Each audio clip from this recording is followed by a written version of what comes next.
Hello students, myself Dr. Jayanta Bhattacharjee and welcome to my YouTube channel. এখন আমরা শুরু করছি socialism in Europe and the Russian revolution, right? Class 9-এর second chapter history, খুব vital এবং important chapter. Actually ব্যাপারটা হচ্ছে যে তোমরা যেহেতু এই ইউরোপিয়ান হিস্ট্রির সঙ্গে ফার্স্ট চ্যাপ্টারে কিছুটা অ্যাকোয়েন্টেড হয়ে গেছো, এইটা একটু ডিস্টিংক্ট টাইপের, এই হিস্ট্রিটা তোমরা কিন্তু ক্লাস 6, 7, 8-এ পড়ে আসোনি। ন্যাচারালি এটা তোমাদের কাছে নিউ, কিন্তু ভয় পাওয়ার কিছু নেই, খুব সহজ। চলো আমরা শুরু করে দিই। দেখো, সোশ্যালিজম এই যে শব্দটা, আমি প্রথমে চ্যাপ্টারের টাইটেল নিয়ে কিছু ডিসকাস করে নিই। সোশ্যালিজম মানেটা কি? Where the mode of production and distribution is purely controlled by the government itself, that means to establish economic equality. এখানে আরেকটা জিনিস দেখো, এই রাশিয়া, আজকের রাশিয়া কিন্তু নয়, এটা যখন ইউএসএসআর ছিল সেই সময়কার রাশিয়া নিয়ে বলা হচ্ছে।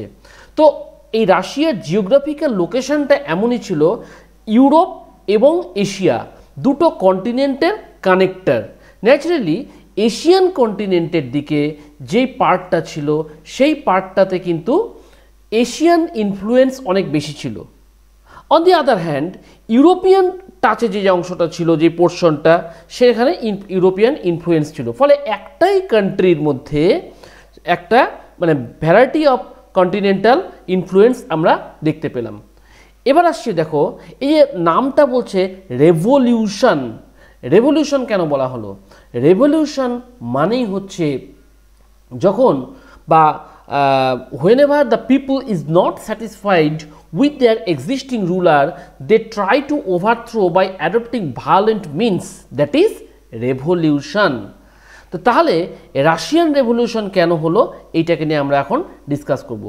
তার আগে তোমাদের কয়েকটা টার্মিনোলজি আমি একটু বলে নিই, তারপরে তোমাদের নেক্সট স্টেপে খুব সুবিধা হবে আর কি।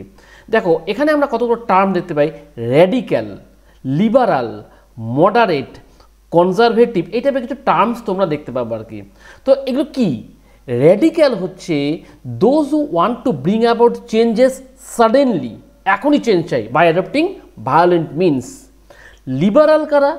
লিবারাল হচ্ছে those who want to change but without violence and gradual change. আর কি মডারেট যারা, তারা হচ্ছে স্লো অ্যান্ড গ্র্যাজুয়াল চেঞ্জ তারা চায়।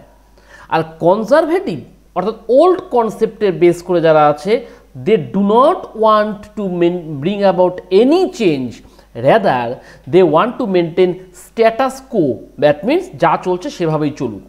আর রিয়াকশনারি মানে put things back to way they were, যেখানে ছিলাম আমরা সেখানটা নিয়ে চলে যাবো আর কি। তোমরা যত এগিয়ে যাচ্ছ আমরা পিছিয়ে নিয়ে যাবো আর কি।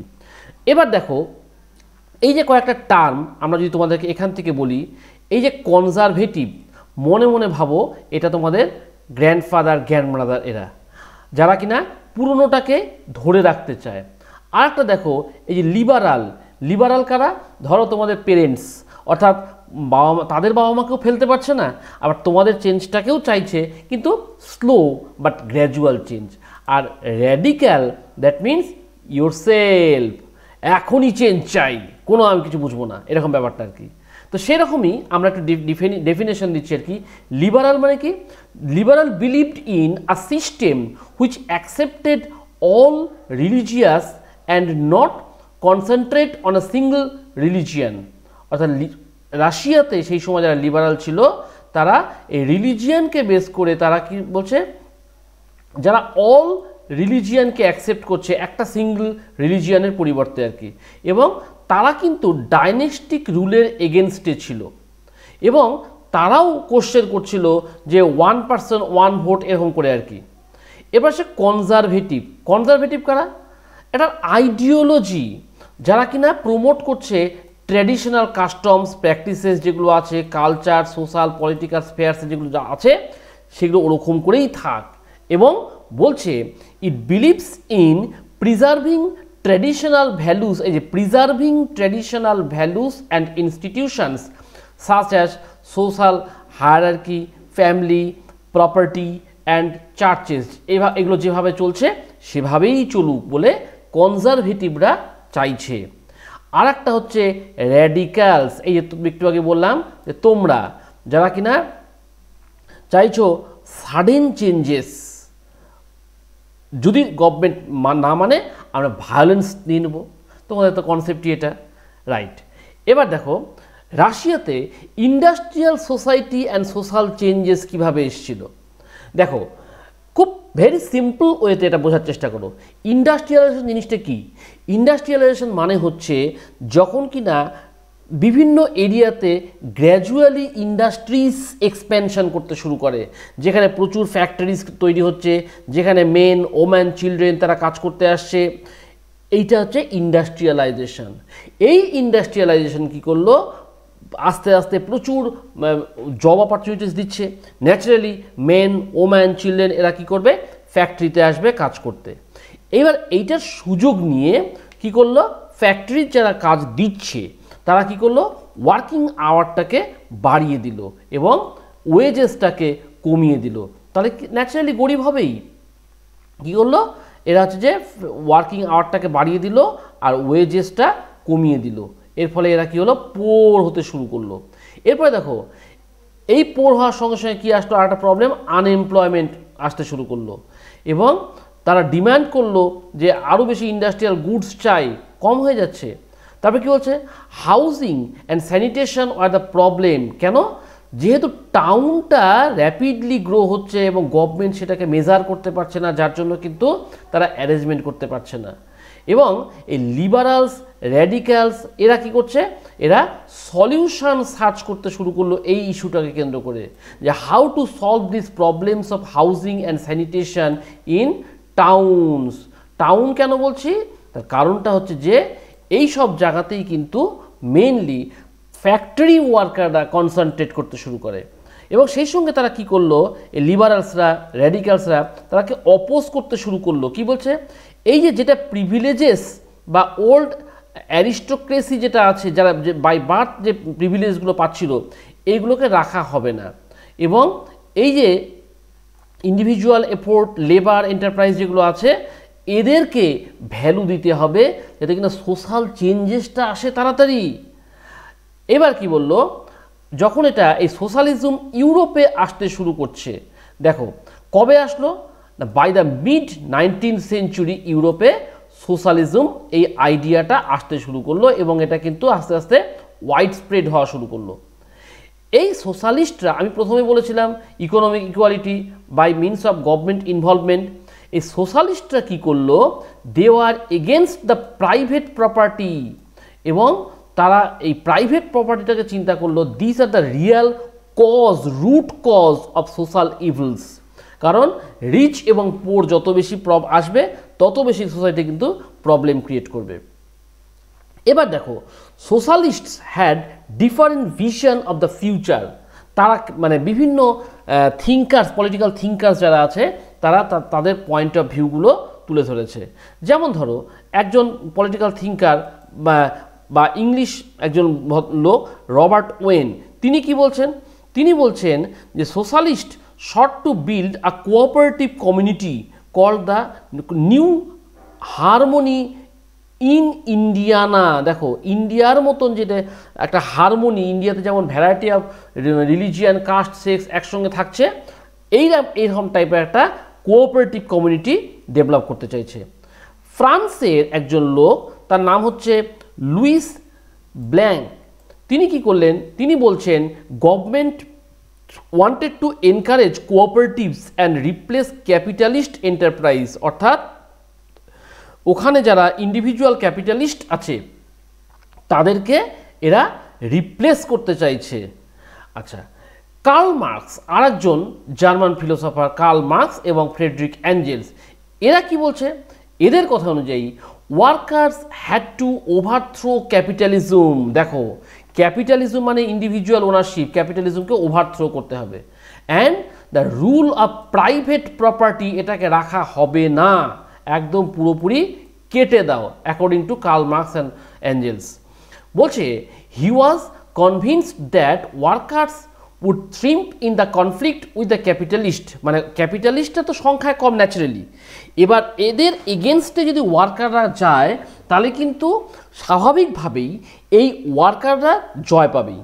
এবং কমিউনিস্ট সোসাইটি যেটা আছে সেটা হচ্ছে একটা ন্যাচারাল সোসাইটি, কমিউনিস্ট সোসাইটি থাকবে natural society in the future, সবাই সমান থাকবে এরকম করে আর কি।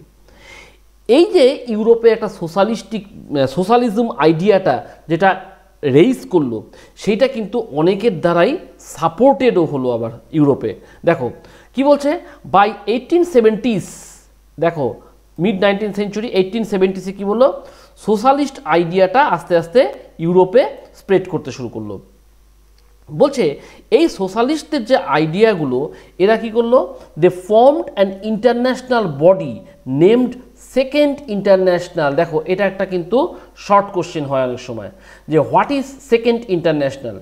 তো কি বলবো, to coordinate the efforts of socialist they formed an international body. কিসের জন্য, যাতে কিনা এই সোশ্যালিজম আইডিয়াটা স্প্রেড হয়, তার জন্য যে বডিটা তৈরি হয়েছিল তাকে বলা হলো সেকেন্ড ইন্টারন্যাশনাল। তারপরে কি, ওয়ার্কার্স ইন ইংল্যান্ড জার্মান, এই ইংল্যান্ডে জার্মানতে কি করলো, তারাও এই অ্যাসোসিয়েশন ফর্ম করতে শুরু করলো। কিসের জন্য, to fight against better living and working condition.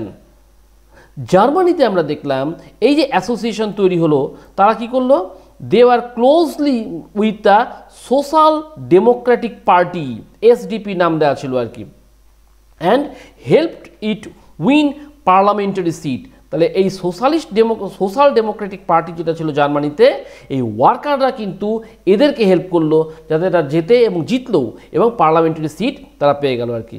By 1905 socialists and trade unionists formed a labor party in Britain and a socialist party in France। তাহলে দেখো এই যে লোকগুলো জার্মানিতে একটা দলকে সাপোর্ট করলো পার্লামেন্টারি সিট পাওয়ার জন্য, 1905-এ তারা ট্রেড ইউনিয়ন তৈরি করলো এবং সঙ্গে সঙ্গে একটা লেবার পার্টি ইংল্যান্ডে তৈরি করলো, যেটা কিনা পরবর্তীকালে পাওয়ারে চলে আসে।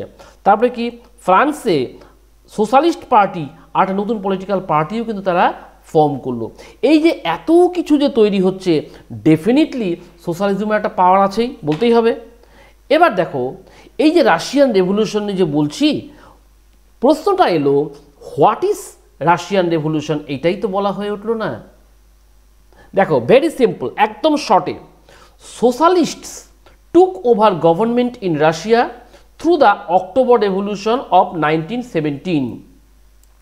The fall of monarchy in February 1979 and the events of October are normally called Russian Revolution.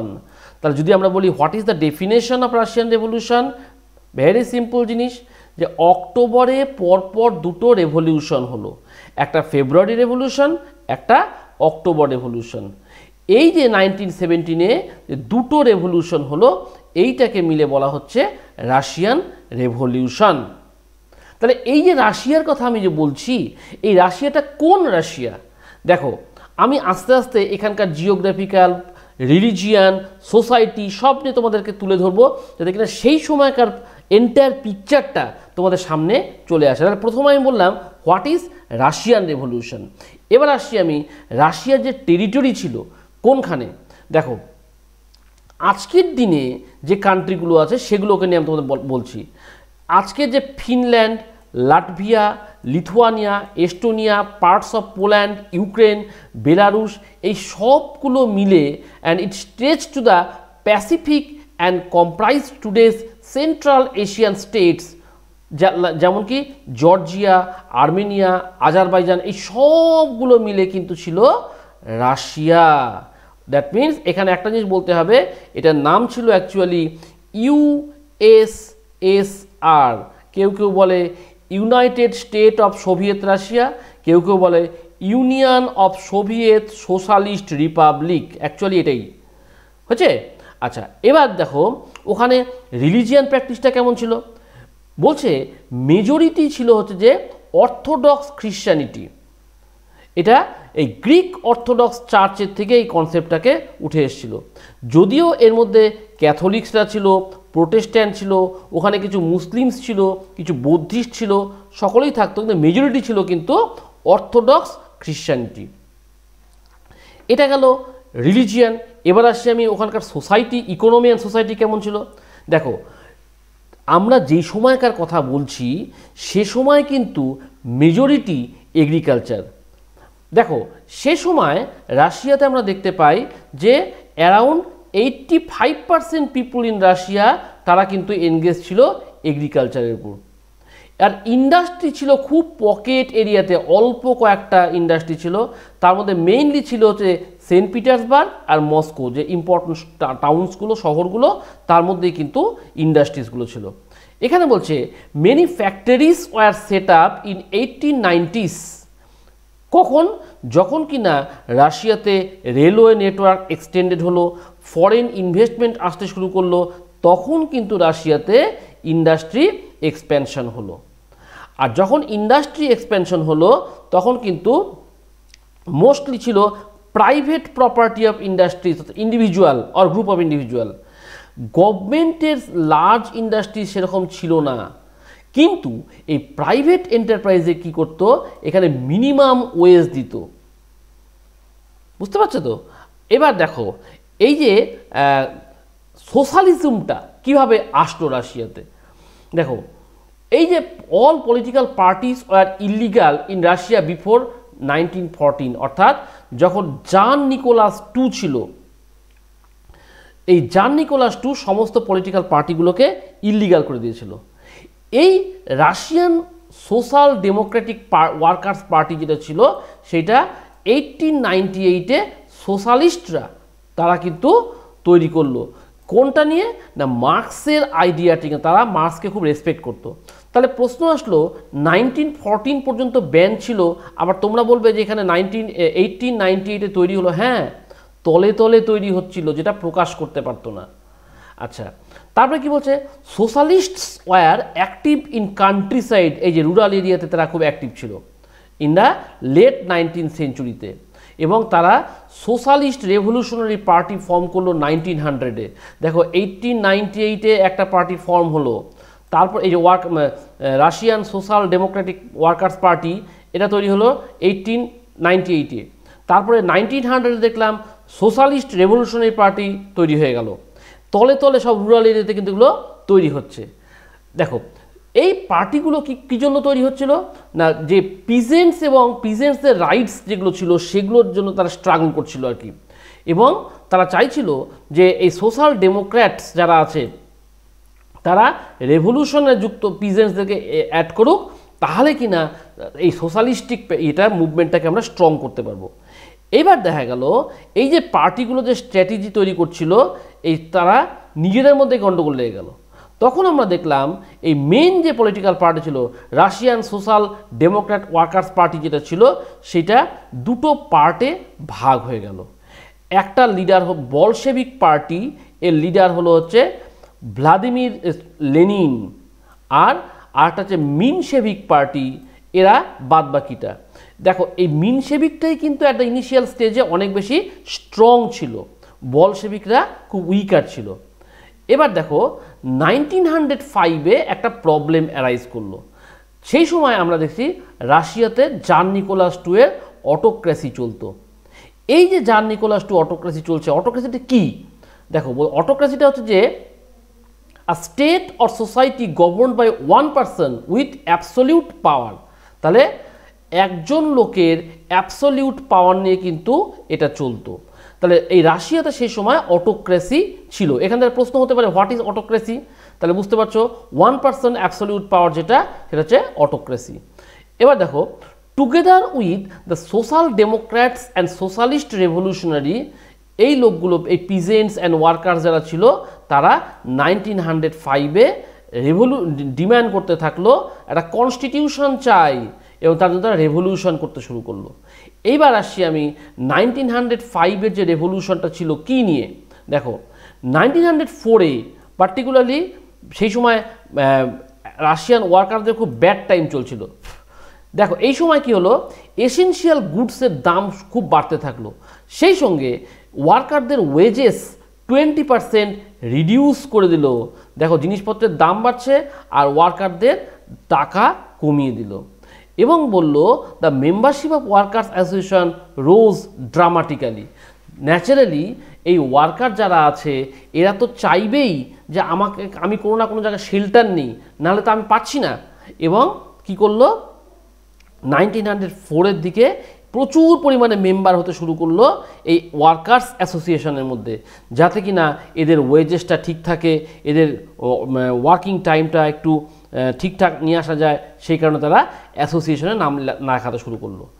এইবার কি হলো, কিছুদিনের মধ্যেই দেখা গেল যে এই 1,10,000 ওয়ার্কার্স সেন্ট পিটার্সবার্গে চলে আসলো এবং তারা একটা স্ট্রাইক করলো, ডিম্যান্ড করলো। কিসের ডিম্যান্ড?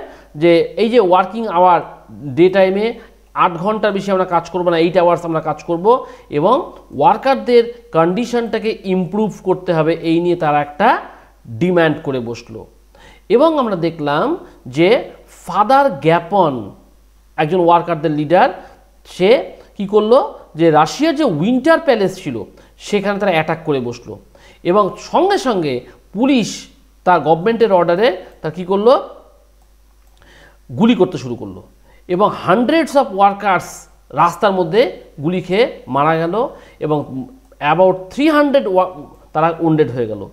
এই যে ঘটনাটা, অর্থাৎ যখন কিনা লোকজন তাদের বা ওয়ার্কার্সরা তাদের ডিম্যান্ড নিয়ে আসছিল, সে সময় রাজা তাদেরকে পুলিশ দিয়ে গুলি করালো এবং আলটিমেটলি তাদের ডিম্যান্ডটাকে শুনলো না। এই ঘটনাটাকে বলা হচ্ছে ব্লাডি সানডে। এই যে ব্লাডি সানডেটা হলো, সেটা একটা রবিবার ছিল, সানডে ছিল, যে ওয়ার্কারদের ওয়ার্কিং ডে নয়, তারা জাস্ট ডিম্যান্ডটা জানাতে এসেছিল এবং তারা যে বুলেট খাবে সেটা কিন্তু তারা রিয়ালাইজ করেনি আর কি।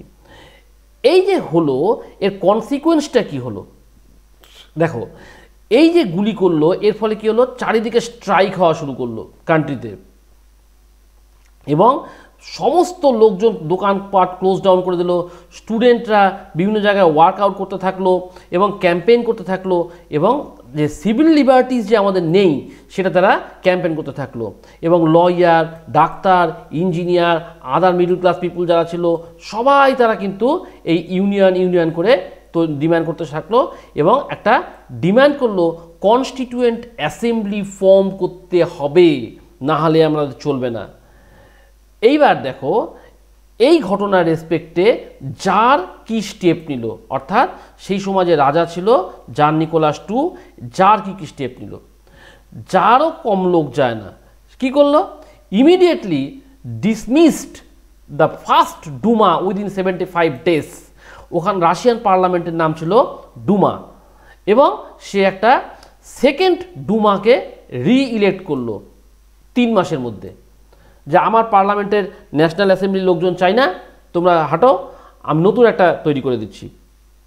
এবং তিনি বলতেন যে আমাকে কোনো কোশ্চেন করা হবে না। He didn't want any questioning of his authority or any reduction of his পাওয়ার। কোনো কোশ্চেন করা হবে না, আমার কোনো পাওয়ার কমানো হবে না। তোমরা যে ন্যাশনাল অ্যাসেম্বলির কথা বলছো বলো, তোমরা কনস্টিটিউশন দাবি করছো করো, কিন্তু আমাকে কোনো কোশ্চেন করা হবে না এবং আমার পাওয়ারও কমানো হবে না।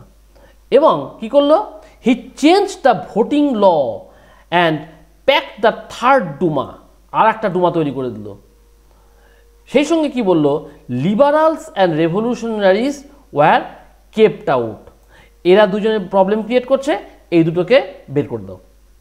তারপরে বলছে after 1905 most committees and unions worked unofficially. এই যে ব্যান করে দিয়েছিল 1914 পর্যন্ত যে ব্যান ছিল, এরা আনঅফিসিয়ালি চুপি চুপি এরা সমস্ত কাজকর্ম করত এবং যেহেতু কেন করত, যেহেতু এটা ইল্লিগাল ডিক্লেয়ার করা ছিল সেই কারণে আর কি। এবং আমরা দেখলাম severe restrictions were placed on all types of political activities. কোনো ধরনের পলিটিক্যাল অ্যাক্টিভিটি তোমাদের করা হবে না, তোমরা শুধু কাজ করবে, বেতন নেবে, ব্যাস মিটে গেল। তোমরা আমার এগেনস্টে দাঁড়াতে পারবে না, আমার এগেনস্টে কোনো কথা বলতে পারবে না, আমার পাওয়ার নিয়ে তোমরা রিডিউস করার কথা ভাববে না, এইগুলো। ইন দ্য মিন হোয়াইল দেখলাম আমরা কি না, রাশিয়াতে, শুধু রাশিয়াতে না, গোটা ওয়ার্ল্ডে ওয়ার্ল্ড ওয়ার চালু হয়ে গেল। কবে? 1914। এই পিরিয়ডটাতে আমরা দেখলাম যে ওয়ার্ল্ড ওয়ার চালু হয়ে গেল এবং সেখানে আমরা দেখলাম যে দুটো অ্যালায়েন্স তৈরি হয়েছিল, একটা হচ্ছে জার্মানি, অস্ট্রিয়া আর টার্কি, এইটা ছিল সেন্ট্রাল পাওয়ারের মধ্যে, আর ফ্রান্স, ব্রিটেন আর রাশিয়া, পরে ইটালি, রোমানিয়া এগুলো যুক্ত হয়েছিল আর কি। তো এই দুটো পার্টে যুক্ত ওয়ার্ল্ড ওয়ার চালু হলো। এবার in Russia the war was initially popular, খুব ভালো লেগেছিল, হ্যাঁ, লোকজন তো বোঝেনি কী হবে, এবং জার নিকোলাস টুকে সবাই খুব ভালোই বলছিল, কিন্তু কিছুদিনের মধ্যেই এরা রিয়ালাইজ করলো যে না, এটা তো ঠিক হচ্ছে না, এবং রাশিয়ার যে আর্মি ছিল তারা জার্মানের কাছে দারুণভাবে হেরে যাচ্ছিল, এবং অস্ট্রিয়ার কাছেও এই সময় প্রায় 7 মিলিয়ন ক্যাজুয়ালিটিস হয়ে গেছিলো 1914 টু 1917। এই 3 বছরে 7 মিলিয়ন ক্যাজুয়ালিটিস হয়েছিল। কেন কি এই জার্মান এবং অস্ট্রিয়া এদের ফোর্সের সঙ্গে রাশিয়ান ফোর্সরা পারছিল না। আচ্ছা, এই যে ওয়ারটা চলছে, এই ওয়ারের ফলে কি হলো, এর ডিপ ইম্প্যাক্ট পড়লো কিন্তু ইন্ডাস্ট্রিতেও। কারণ কি, এগ্রিকালচার না হলে ইন্ডাস্ট্রিয়াল প্রোডাকশন হবে না। এবার দেখা গেল বাইরের থেকে সাপ্লাই আসছে না, ফলে হেভি ক্রাইসিস ক্রিয়েট হয়ে গেল। এই যে ক্রাইসিস ক্রিয়েট হলো, তখন সব লোকজন রিয়ালাইজ করলো যে না, এই ওয়ারটাকে বেশি দিন কন্টিনিউ করা যাবে না, এটাকে স্টপ করতে হবে। তার কারণটা হচ্ছে যে এই জার্মান তারা কিন্তু কাট অফ করে দিয়েছিল সমস্ত সাপ্লাই, মানে ইন্ডাস্ট্রিয়াল গুডস জার্মান থেকে কাট অফ।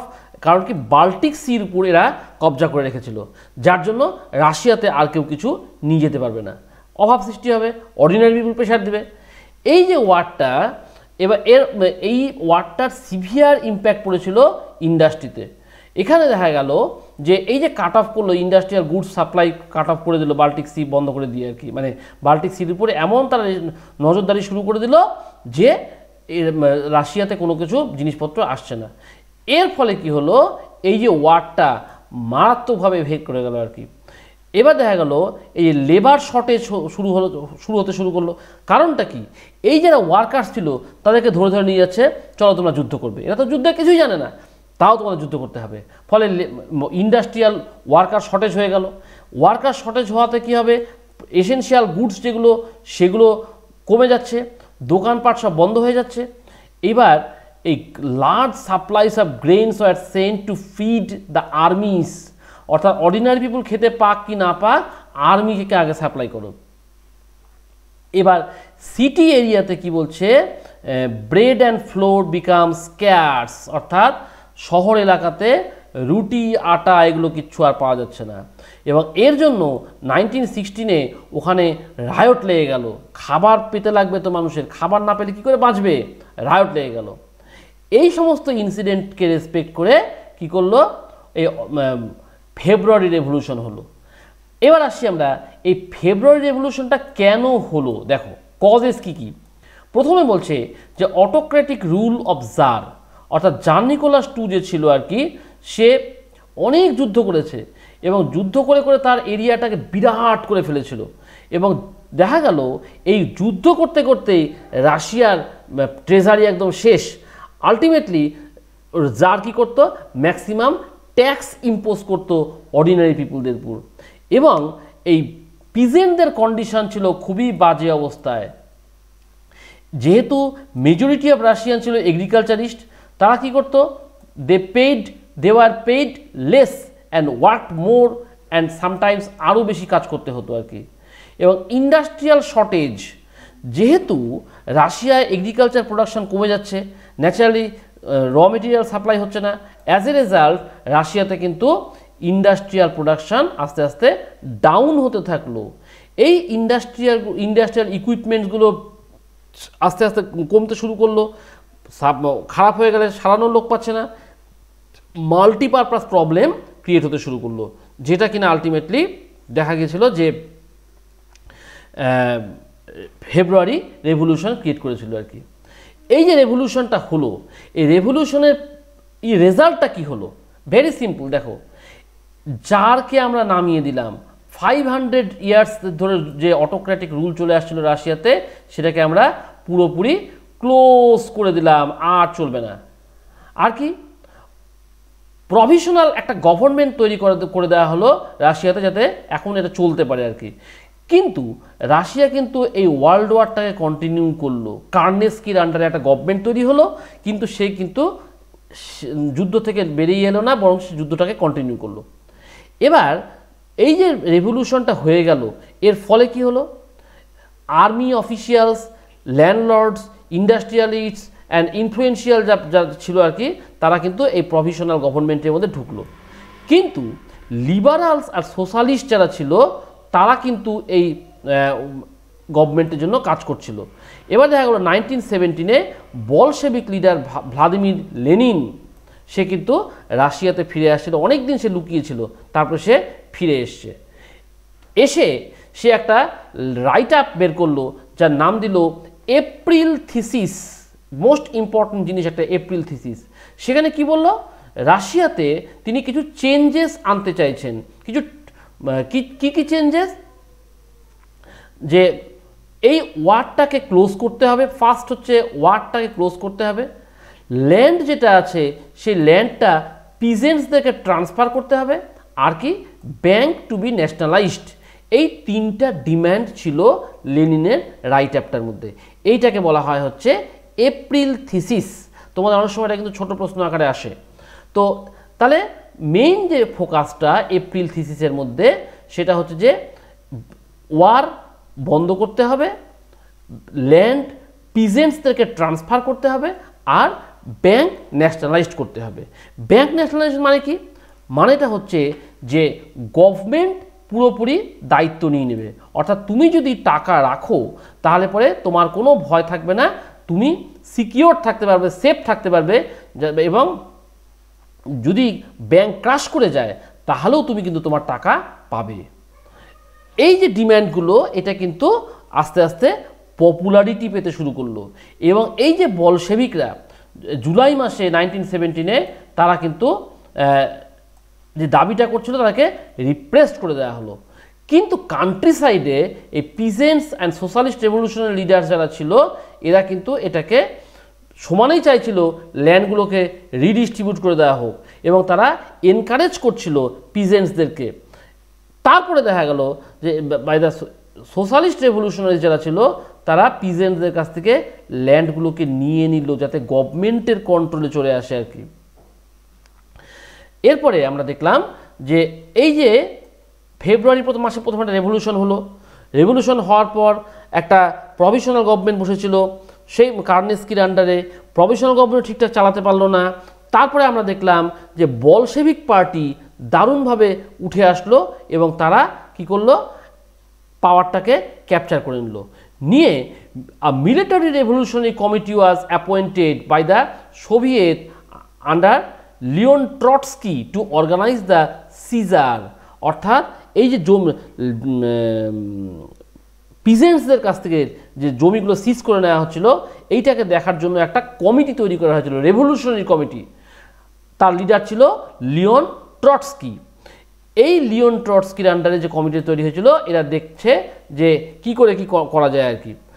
দেখা গেল যে 24 অক্টোবর একটা গণ্ডগোল শুরু হয়ে গেল, এবং এমন গণ্ডগোল যে প্রাইম মিনিস্টার কার্নেস্কি যে ছিল সে কার্নেস্কি সিটি লেফট করে পালিয়ে গেল। যখনই পালিয়ে গেল তারপরে বলশেভিক পার্টি তারা কি করলো, মস্কো পেত্রাগড় এরিয়াতে দখল করে নিল। এবং এই যে অক্টোবর রেভলিউশনটা হলো, এর ইম্প্যাক্টটা কি হলো, অক্টোবর রেভলিউশনে আমরা দেখলাম যে প্রচুর ফ্যাক্টরিজ লকডাউন হয়ে গেছিলো, ওপেন হবে, রাইট ব্যাংক কাজ করবে, ডিসলিউশন অফ ডুমা, এই সমস্ত ছিল, কী বলে জারের যে পাওয়ার ছিল সেটা স্টপ হয়েছিল। এই যে বিষয়গুলো আস্তে আস্তে চেঞ্জ করার দিকে তারা নিতে শুরু করলো। এবার আমরা আসছি যে কেন এই অক্টোবর রেভলিউশনটা হয়েছিল, what are the main causes, কেন হলো এটা রেভলিউশনটা। দেখো, প্রথম তো আসছে যে আমাদের ওই সময় রাশিয়াতে ইকোনমিক ডিফিকাল্টিস মারাত্মক পর্যায়ে চলে গেছিল, এবং জার নিকোলাস II সে কিন্তু কোনো দিকেই কিছু দেখতে চায়নি। প্রভিশনাল গভর্নমেন্ট যখন তৈরি হলো তারাও কিন্তু এই সমস্ত প্রবলেমগুলোকে সলভ করার দিকে অ্যাটেনশন দেয়নি এবং তারা কখনোই গ্যারান্টি দেয়নি যে এনাফ গ্রেন আমরা অ্যারেঞ্জ করব এবং আমরা ফাইট করব যাতে এই ওয়ার থেকে আমরা বেরিয়ে আসতে পারি। যার জন্য কিন্তু এই অক্টোবর রেভলিউশনটা হয়েছিল। এই অক্টোবর রেভলিউশন হওয়ার ফলে কি হলো, কি কি চেঞ্জ নিয়ে আসলো দেখো। ফার্স্ট হচ্ছে bank and industries were nationalised, অর্থাৎ গভর্নমেন্টের আন্ডারে চলে আসলো। এখন থেকে you are safe and secured, তোমাদের আর কোনো চিন্তা থাকবে না। তারপরে কি বলছে, land was declared social property, এবং কি বললো, allowing peasants to seize it from the nobility, অর্থাৎ নবলটিদের কাছে যে জমিটা ছিল পিজেন্টসদের বলে হলো তোমরা ফ্রি, তোমরা ওটাকে সিজ করে নিতে পারো, নিজেদের করে নিতে পারো। আরবান এরিয়াতে কি হলো, আরবান এরিয়াতে houses were partitioned according to family requirements, যার যেরকম ফ্যামিলি রিকোয়ারমেন্ট তার মানে হাউজিংগুলোকে পার্টিশন করে নাও। তারপরে কি, বলশেভিক পার্টিটাকে রিনেম করা হলো, কি বলা হলো, রাশিয়ান কমিউনিস্ট পার্টি বলশেভিক, এই নামটা দেওয়া হলো আর কি। সেই সঙ্গে রাশিয়াতে ওয়ান পার্টি ডোমিনেশন এস্টাবলিশ হলো এবং ট্রেড ইউনিয়ন যেগুলো ছিল সেই ট্রেড ইউনিয়নগুলোকে কিন্তু এই পার্টির কন্ট্রোলেই রেখে দেওয়া হলো। সেখানে কিছু সিক্রেট পুলিশ তৈরি করে দেওয়া হয়েছিল, একটার নাম ছিল ওজিপিইউ, একটা এনকেভিটি, এবং এরা শুধু সার্চ করে বেড়াতো কে গভর্নমেন্টের এগেনস্টে, তাকে ধরে পানিশমেন্ট দিয়ে দেবে, সিভিয়ার পানিশমেন্ট। এই যে বলশেভিকরা এই কাজগুলো করছিল, আমরা দেখলাম একটা সিভিল ওয়ার আবার ক্রিয়েট হলো। কেন দেখো, when the Bolsheviks ordered land redistribution, বলশেভিকরা ল্যান্ড রিডিস্ট্রিবিউশনের অর্ডার দিয়ে দিয়েছিল। Russian army began to break up. Soldiers, mostly peasants, wished to go home for redistribution and deserted. Non-Bolshevik socialists, liberals and supporters of autocracy condemned the Bolsheviks uprising. বলশেভিকরা যেটা করছে সেখানে কিন্তু নন Bolshevik মানে মিনশেভিক যারা ছিল, সোশ্যালিস্ট যারা ছিল, লিবারালস যারা ছিল এবং যারা অটোক্রেসিকে সাপোর্ট করত, এরা কিন্তু বলশেভিকের আপরাইজিংটাকে সাপোর্ট করেনি। এবার আমরা দেখলাম যে ডিউরিং 1918 and 1919 কি হলো, গ্রিনিস, এরা কারা, যা সোশ্যালিস্ট রেভলিউশনারি যারা তাদেরকে বলা হতো গ্রিনিশ, গ্রিন কালার, আর যারা প্রো জারিস্ট তাদেরকে বলা হতো হোয়াইটিশ, দুটো কালারে ভাগ হয়েছিল আর কি। এবং এরাই মোস্টলি কন্ট্রোল করতো রাশিয়ান এম্পায়ারকে। দেখা গেল যে they were backed by France, American, British, Japanese troops. All this forces were worried at the growth of socialism in Russia. তার মানে রাশিয়াতে যে সোশ্যালিজমটা সমানে গ্রোথ হচ্ছিল, এরা প্রত্যেকেই ফ্রান্স, ব্রিটেন, জাপান, আমেরিকা, এরা সবাই কিন্তু ভয় পেয়ে গেছিলো। কারণ কি, সবখানেই কিন্তু ক্যাপিটালিস্টিক সোসাইটি ছিল। রাশিয়া যেহেতু সোশ্যালিজম ডেভেলপ করছে, এদের কিন্তু একটা চিন্তার বিষয় চলে এসেছিল। এবং দেখা গেল যে as this troops and the Bolsheviks fought the civil war, looting, banditry and the famine became common, মানুষের জীবন দুর্বিষহ হয়ে আসলো। এবং যারা নন রাশিয়ান ন্যাশনালিস্ট ছিল তারা কিন্তু পলিটিক্যাল অটোনমি দেওয়া শুরু করলো ইউএসএসআরকে। এবং এই Bolsheviks created from the Russian empire in December 1992, the state the Bolsheviks created from Russian empire in December 1922 হলো। এবার দেখো এই বলশেভিকরা কি করলো, Bolshevik forced the local government to follow, কি কি ফলো করতে হবে, like the harsh discouragement of nomads, যারা কিনা এদিক ওদিক ঘুরে বেড়ায়, এদেরকে ডিসকারেজ করতে হবে, তোমরা সেটেল লাইফ লিড করো। Attempts to win over different nationalists were only partly successful. এরা অ্যাটেম্প নিচ্ছিল যে যারা কিনা ন্যাশনালিস্টস তারা এদিক ওদিক ঘুরে বেড়াচ্ছে, তোমরা এক জায়গায় স্থির হও, সেটা কিন্তু করতে পারেনি। এবার দেখা গেল মেকিং আ সোশ্যালিস্ট সোসাইটি, বলশেভিকরা কিন্তু প্রথম থেকে চেয়ে আসছিল যে একটা সোশ্যালিস্ট সোসাইটি আমরা ক্রিয়েট করব। তাহলে কি হলো, যখন সিভিল ওয়ারটা হচ্ছিল, during the civil war the Bolshevik kept industries and bank nationalised. তাহলে এই ইন্ডাস্ট্রিটাকে আর ব্যাংকগুলোকে সব ন্যাশনালাইজড করতে পারে, দ্যাট মিনস পিওরলি গভর্নমেন্ট কন্ট্রোলে নিয়ে চলে এসেছিল। They permitted peasants to cultivate their land that had been socialised. তোমরা তোমাদের জমিটাকে চাষ করো। The process of centralised planning was introduced, মানে গোটা রাশিয়াতে কি করে ডেভেলপমেন্ট হবে পুরোটাই সেন্ট্রালাইজড ওয়েতে প্ল্যানিংটা তৈরি হবে। সেন্ট্রালাইজড প্ল্যানিং কি সমস্যা হলো, lead to economic growth, industrial production increased কবে, between 1929 and 1933 by 100%। In case of oil, coal, steel সব দিকে প্রোডাকশন বাড়িয়ে দিল আর কি। এবং নিউ ফ্যাক্টরিজ বিভিন্ন সিটিসে তৈরি হতে শুরু করলো। এবার দেখো কি হচ্ছে, and extended schooling system develop, যাতে কিনা সবাই পড়াশোনা করতে পারে, সে নাকি এক্সটেন্ডেড স্কুলিং সিস্টেম চালু করলো। আর কি করলো, arrangement are made for factory workers and peasants to enter universities, তোমরা বড় বেশি পড়াশোনা করো। তারপরে কি, ক্রেসেস ওয়ার এস্টাবলিশড, মানে ছোট্ট বাচ্চাদেরকে রাখার জন্য, যাতে ফ্যাক্টরি ওয়ার্কাররা ওম্যান ওয়ার্কাররা এসে ক্রেসে বাচ্চাকে রেখে কাজকর্ম করতে পারে। এক কথা একটা কাজের জোয়ার, এডুকেশনের জোয়ার তারা নিয়ে এসেছিল আর কি। এবং একটা মডেল লিভিং সিস্টেম চালু করেছিল এবং ভালো ভালো কোয়ার্টার সেট আপ তৈরি করেছিল ওয়ার্কারদের জন্য, যাতে কিনা সিস্টেমটা সুন্দরভাবে চলে। এইবার যখন লেনিন মারা গেল, তারপরে তার ফলোয়ার স্ট্যালিন সে ক্ষমতায় আসলো। সে ক্ষমতায় আসার পর চালু করেছিল কনজারভেটাইজেশন বা কনজারভেটিভ রেজিম থেকে চালু করেছিল। এবার জিনিসটা আমরা আসছি, দেখো। In 1928 party member toured the grain production areas, কোন কোন জায়গায় গ্রেইন প্রোডাকশন সেটা ট্যুর করলো, ঘুরলো এবং সুপারভাইজ করলো যে গ্রেন তৈরির জন্য এফোর্ট কেমন কি দেওয়া হচ্ছে। এবং দ্য রেডিং কুলাক্স কারা, যারা ওয়েল টু ডু পিজেন্টস, একটু বড়লোক ধরনের পিজেন্টস, তাদেরকে বলে কুলাক্স।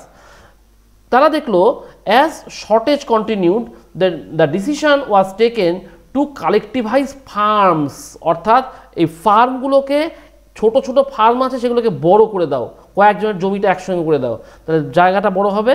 এইটাকে বলা হচ্ছে কালেকটিভাইজেশন, অর্থাৎ একসঙ্গে অনেকগুলো জমিকে নিয়ে আসো, নিয়ে এসে কালেকটিভ ফার্মিং করো।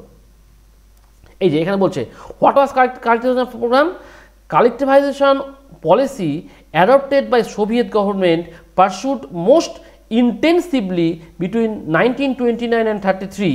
কী ছিল, to transform traditional agriculture in the Soviet Union and to reduce the economic power to the kulaks, অর্থাৎ ওই যে বিগ পিজেন্টস যারা ছিল তাদের পাওয়ারটাকে কমিয়ে দাও, দিয়ে অনেকের জমি একখানে করে নাও, বিরাট এলাকা হয়ে গেল, এবার তোমরা চাষ করো আর কি। এবং এতে দেখা গেল যে প্রোডাকশান অনেক বেশি বাড়তে থাকলো আর কি। এবার আমরা আসছি যে গ্লোবাল ইনফ্লুয়েন্সটা কেমন ছিল আর কি। রাশিয়াতে গ্লোবাল রাশিয়ান যে রেভলিউশনটা হলো, এতে গ্লোবাল ইনফ্লুয়েন্স কেমন হলো দেখো।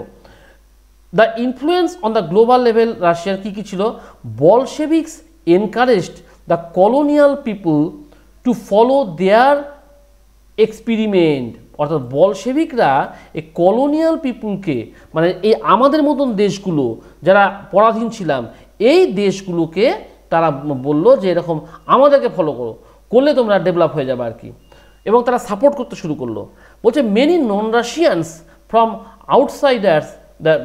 outside the USSR participated in People's Conference of the East and the Bolshevik founded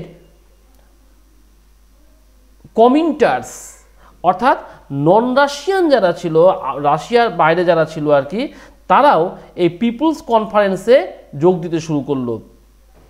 তারপরে বলছে communist parties are formed in many countries, যেমন কিনা communist party of great Britain, সেখানেও কমিউনিস্ট পার্টি তৈরি হয়ে গেল। দেখো ওটা কিন্তু ক্যাপিটালিস্টিক জায়গা, কিন্তু সেখানেও আমরা দেখছি যে কমিউনিস্ট পার্টি একটা তৈরি হয়ে গেল, ওরা কিন্তু মোটেও চায়নি। Socialism gave the world a new economic system, কারণ দীর্ঘদিন পর্যন্ত কিন্তু রাশিয়াতে আমরা দেখে এসেছি, আমরা গোটা ওয়ার্ল্ডে দেখে আসছি যে ক্যাপিটালিজমটা প্রিভ্যালেন্ট ছিল, কিন্তু এই সোশ্যালিজম যে একটা অল্টারনেটিভ ইকোনমিক ওয়ে এইটা কিন্তু রাশিয়া দেখালো, এবং যেটা কিনা আস্তে আস্তে চারিদিকে এক্সপ্যান্ডেড হতে শুরু করলো, এবং এটা কিন্তু ক্যাপিটালিস্টিক ব্লকস যেটা ছিল তাদের কিন্তু যথেষ্ট ওরিড করে তুললো আর কি। বলছে during world war two USSR had given socialism a global face and world status, অর্থাৎ সোশ্যালিজমটাকে একটা গ্লোবাল ফেস দিল এবং ওয়ার্ল্ড স্ট্যাটাস করে দিল। The prospects of workers state filled the imagination of the people and the world. তাহলে ওয়ার্কারদের যেটা প্রসপেক্ট আছে এটা কিন্তু ওটা ওয়ার্ল্ডকে রিয়ালাইজ করালো। The Comintern socialist party was founded by the Bolsheviks. আর কি বলছে, some were educated at the workers union of the communist university of the east of the USSR। তাহলে ওখানে কিন্তু শুধুমাত্র যে ওয়ার্কার থাকবে তাই কিন্তু নয়, বেশ কিছু পড়াশোনা জানা লোকও থাকবে সেখানে। এই যে এত কিছু হলো, এর থেকে আমরা কি দেখলাম, কনক্লুশনটা কি? Very simple. By 1950s it was acknowledged with the country that the style of government in the USSR was not in keeping with the ideals of Russian Revolution। 1950s এর সময় কিন্তু এদের এই যে আইডিয়াটা রাশিয়ান রেভলিউশনে ছিল সেখান থেকে কিন্তু সরে এসেছিল আর কি। Its industries and agriculture had developed and the poor were being fed। পোরদেরকেও খাওয়াতে শুরু করলো, গরিব মানুষ নাও নিয়ে নাও। ইন্ডাস্ট্রি ডেভেলপমেন্ট হলো, এগ্রিকালচার ডেভেলপমেন্ট হলো, but it had denied the essential freedoms to its citizens. দেখো সব কিছু দিল, কিন্তু পিপুলদের ফ্রিডম কিন্তু দিল না। এবং দেখা গেল কি, they carried out its developmental projects through repressive policies. অর্থাৎ আমরা যে ডেভেলপমেন্টাল পলিসি ফলো করছি, তোমরা অর্ডিনারি পিপুল যদি না মানো, তোমাদের কিন্তু আমরা ফোর্সফুলি মানাবো। এই হচ্ছে আমাদের এই চ্যাপ্টারের একদম ব্রিফ, মানে গোটা চ্যাপ্টারটাকে আমি একদম সামারাইজ করলাম, এবং আশা করি তোমরা এই জায়গাটাকে যথেষ্টই ঠিকঠাকভাবে বুঝে গেছো আর কি। যাই হোক, আমরা আরও নতুন নতুন চ্যাপ্টার নিয়ে আসবো খুব শর্টলি।